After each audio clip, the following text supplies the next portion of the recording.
On behalf of the Robert Kelley Award Committee, I'm very delighted to announce this year's winner is Elizabeth Clark Lewis, who has exemplified the practice of public history and championed making its insights available to lay audiences.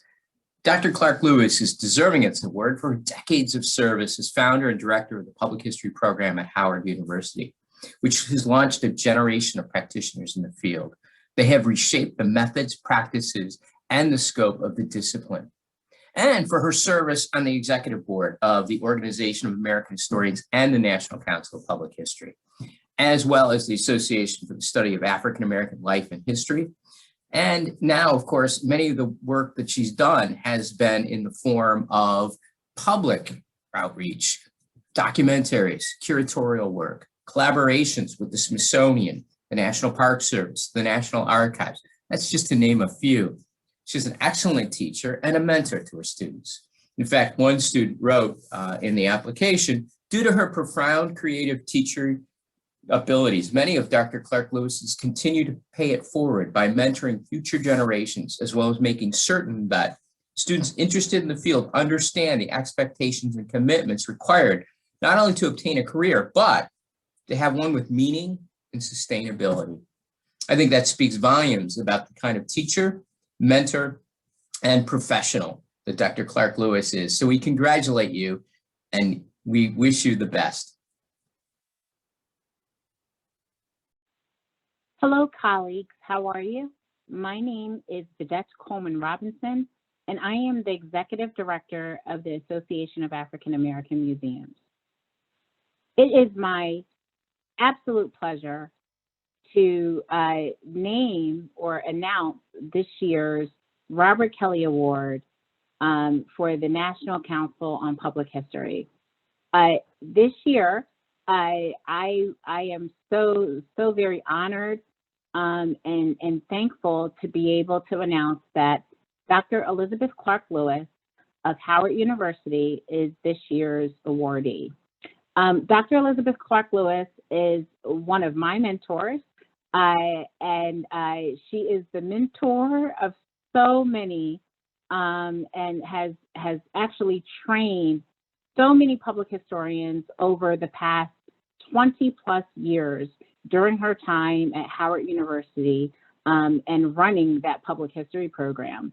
There are so many of us in the field who are doing phenomenal things, such as superintendents of the National Park Service, executive directors of museums all throughout the country, professors of public history in historically Black colleges and universities, as well as any other college and university throughout the land.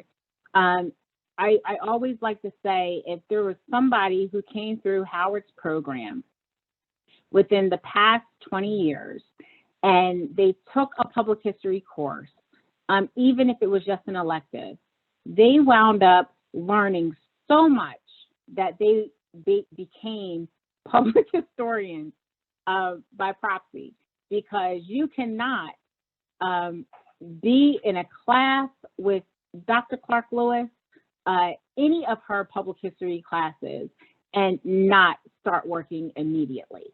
And I'm not talking about working as in you're going directly to a job, which has happened, but you immediately start working in this field, learning the policies and procedures and all of everything that goes into being a public historian. You get hands-on experience, as well as just being going directly into the trenches and learning every single thing. And I am just so thankful to have been able to be under Dr. Clark Lewis's tutelage. And I'm sure that several of my colleagues who have graced Frederick Douglass Hall and now several other halls at Howard University will attest that just being able to have been in the presence of Dr. Clark Lewis has made all of our lives so much better. Not just professionally, but writ large. So Dr. Clark Lewis, congratulations on being the recipient of this year's Robert Kelley Award. This is so very well deserved for you. And I thank you. Thank you for having me. Bye.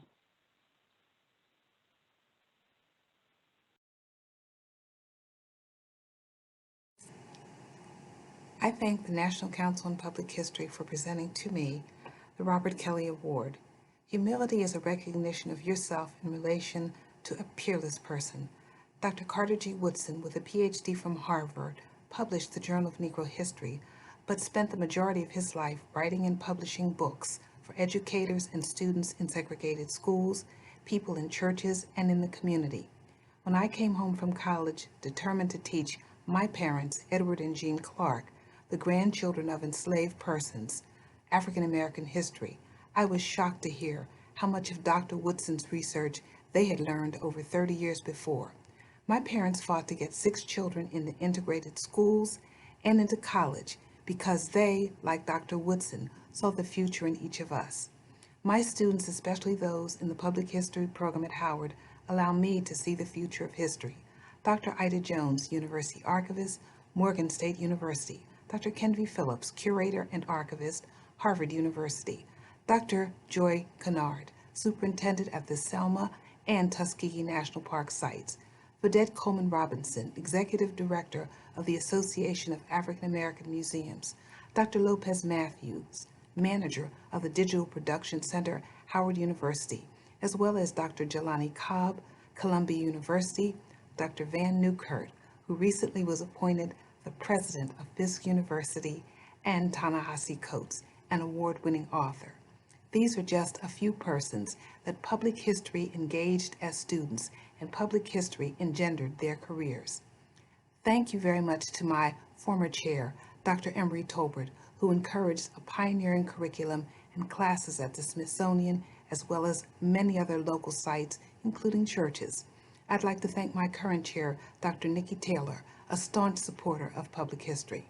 Special thanks to my husband Lawrence and my daughters Abena and Bola for their matchless patience. In ending, I'd like to share a story with you. When I arrived at Howard University, I was given a folder. It had just a one-page pamphlet with 3 panels.